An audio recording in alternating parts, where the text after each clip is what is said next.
উত্তর ত্রিপুরার ধর্মনগর জেলা হাসপাতালকে ঘিরে একের পর এক গুরুতর অভিযোগ সামনে আসছে। পানীয় জলের সংকট, হাসপাতালের পরিকাঠামোর বেহাল দশা, কোটি টাকার চিকিৎসা সরঞ্জাম খোলা আকাশের নিচে ফেলে রাখার অভিযোগ। সব মিলিয়ে প্রশ্নের মুখে হাসপাতাল কর্তৃপক্ষ। স্থানীয়দের দাবি, একাধিকবার বিষয়টি প্রকাশ্যে এলেও অবস্থার তেমন পরিবর্তন হয়নি। আমাদের এই বিশেষ প্রতিবেদনে দেখুন ধর্মনগর জেলা হাসপাতালের বাস্তব চিত্র। এটাই উত্তর ত্রিপুরার অন্যতম গুরুত্বপূর্ণ স্বাস্থ্য প্রতিষ্ঠান ধর্মনগর জেলা হাসপাতাল।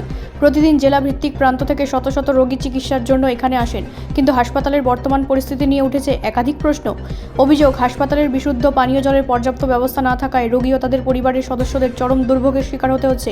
দূর দূরান্ত থেকে আসা মানুষজন ঘন্টার পর ঘন্টা হাসপাতালে কাটালেও নিরাপদ পানীয় জল পাওয়া নিয়ে অনিশ্চয়তায় ভুগছেন।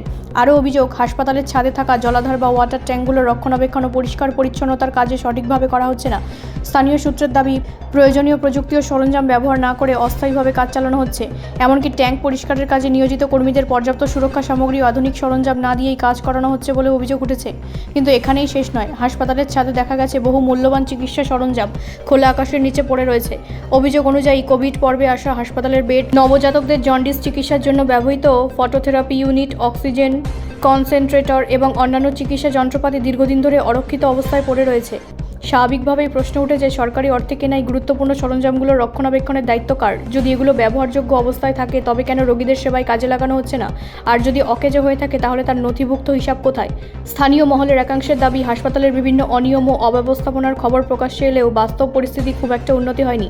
ধর্মনগর জেলা হাসপাতালকে ঘিরে ওঠা এই অভিযোগগুলির সত্যতা যাচাই এবং প্রয়োজনীয় ব্যবস্থা গ্রহণের দাবি উঠেছে বিভিন্ন মহল থেকে। তবে এই অভিযোগগুলির বিষয়ে হাসপাতাল কর্তৃপক্ষ ও সংশ্লিষ্ট দপ্তরের কোনো আনুষ্ঠানিক প্রতিক্রিয়া এখনও পাওয়া যায়নি। তাদের বক্তব্য পাওয়া গেলে তা অবশ্যই সম্প্রচার করা হবে। কোটি কোটি টাকার চিকিৎসা সরঞ্জাম কেন অরক্ষিত অবস্থায় পড়ে থাকবে? রোগীদের মৌলিক পরিষেবার অভাব কেন? এই প্রশ্নগুলির উত্তর এখন চাইছে সাধারণ মানুষ। ব্যুরো রিপোর্ট, রাষ্ট্রীয় প্রসার বাংলা।